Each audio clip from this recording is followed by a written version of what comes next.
Hello my lovelies, it's Lish, and today I'm going to be making a video of what's on my Beatles shelf.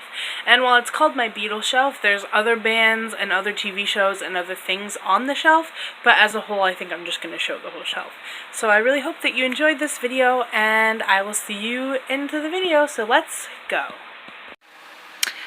Okay, so once again, I will be filming with my flash on because the lighting in my room is just terrible, and it looks way better if I use the flash. I'm sorry if the glare is too much for some of you. I'm going to try and minimize it as much as I can, but like I said, it looks way better with the flash than without, so I'm going to probably be using it for the majority of my videos.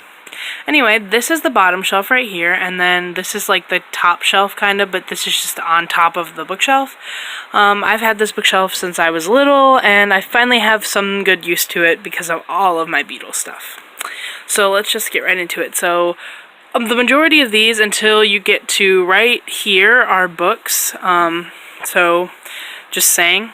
This is the Beatles Unseen Archives. I actually have 2 copies of this. This one I actually got for free, so it was like no big deal, and this one I got for my birthday. This is a book called The Beatles, A One-Night Stand, which is, you know, just a lot more pictures of the Beatles and things like that. This book is 1969, Woodstock, The Moon, and Manson, the turbulent end of the 60s. Obviously, that's when the Beatles broke up, so there's lots of things about it in there. So I got that actually for $1 at the Dollar Tree, so clearly also not a big thing. This is a book called Monkey Mania that I got from the thrift store when I was on vacation in Minnesota, and I almost didn't get it because the woman almost didn't let me have it, and I was going to be very upset. But then I paid $5 for it. And then in here we have a magazine from January 2014, which is about the Beatles because that was the 50th anniversary of when the Beatles came to America. And then this next one I have, it's a Life magazine all about Paul McCartney. I got that at Barnes & Noble for my birthday, I think, a while ago, and the cover actually ripped off, and I had to tape it back on, and I thought it was lost forever, but it actually wasn't terrible. And then this is the Beatles, the Ultimate Album by Album Guide, which I got for Christmas last year, not last year because it's 2018 now, in 2016, in my stocking for my parents. And then there's this John Lennon magazine, which I can't remember where I got it. I know I got it at Walmart, but I can't remember if my parents bought it for me or if I bought it for myself. But it's a magazine, obviously, all about John Lennon. This is a book called The Beatles in America, which I don't think I've ever actually opened. I just own it because it's about the Beatles.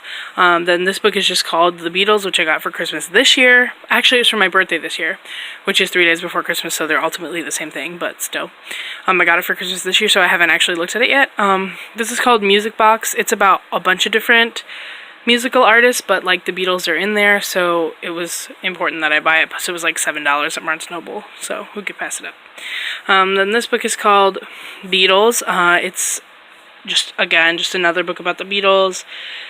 Not anything really different from any of the other ones. It's just that I own basically every book that Barnes & Noble has ever sold about the Beatles. And then this one is called The Beatles, A Hard Day's Right, which you can't see because clearly there's something in the way. But it's just like the story behind every Beatles song. And then this one is called The Beatles, The Illustrated Biography, which was one of the first Beatles books that I ever got. And I adore it.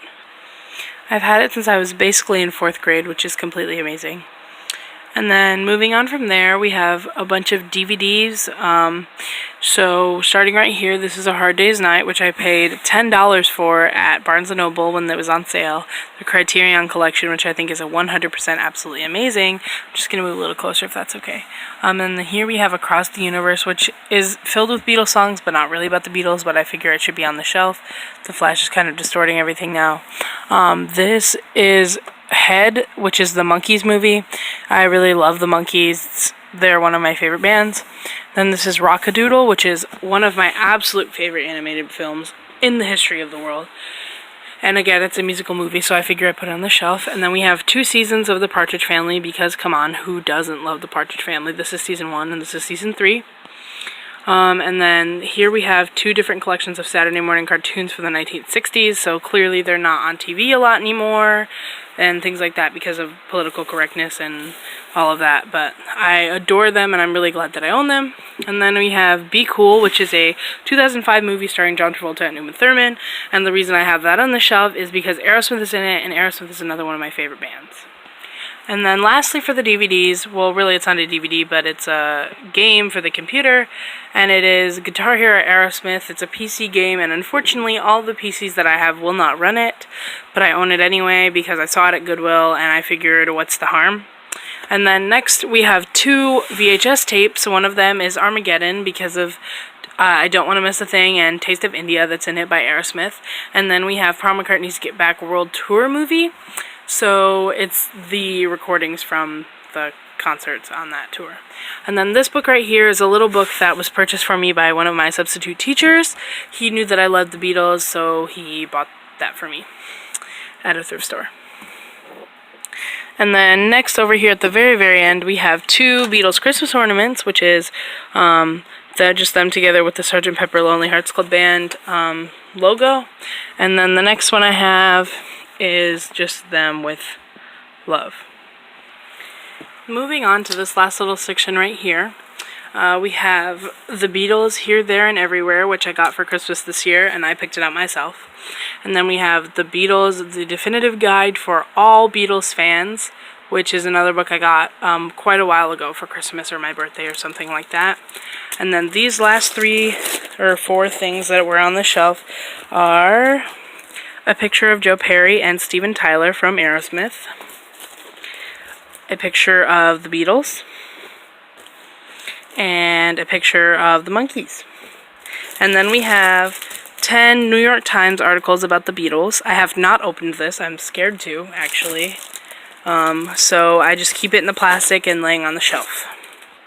Alrighty, and then moving on to the top shelf, which is a little less about the Beatles, but still relates.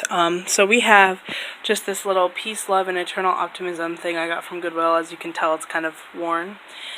And then we have this painting that my cousin did of a girl that we now call Bigfoot, and I absolutely adore it. And then down here, this is like a pin of Marie Antoinette, and then this is a pin of a portrait of the Honorable Mrs. Graham. If you don't know what that is, I don't really have time to explain, so I just recommend you look it up.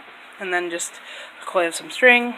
And then we have a peace sign yo-yo, this tie-dye turtle, and my 2 special edition set of 2 decks of playing cards of the Beatles.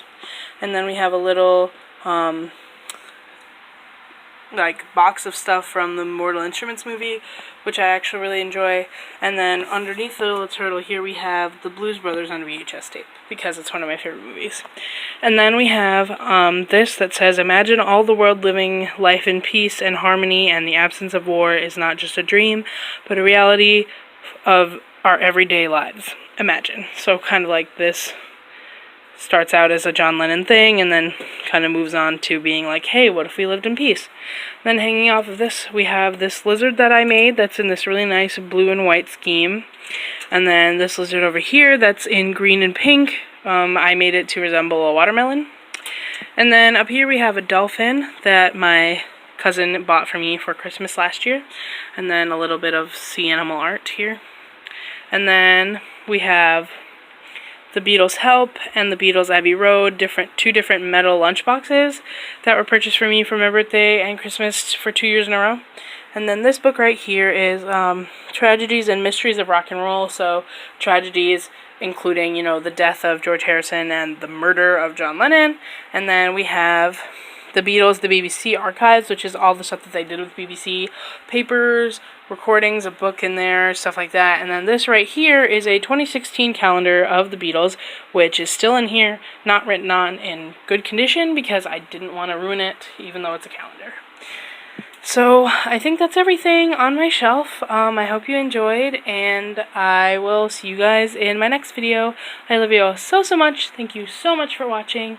Bye! I realized I forgot to mention these 3 things when I was recording my video, so if you've seen the outro before this, I don't know what editing Lish is gonna do, but this is a pack of Beatles trading cards, and then this is Beatles money, so I have four $1 million bills, each with a Beatles face on it, and then this is some more Beatles trading cards, and then in the very back of this one, I think there's one Monkeys trading card. But anyway, I just wanted to mention that because, you know, they're on the shelf, and I just completely forgot about it. So, bye!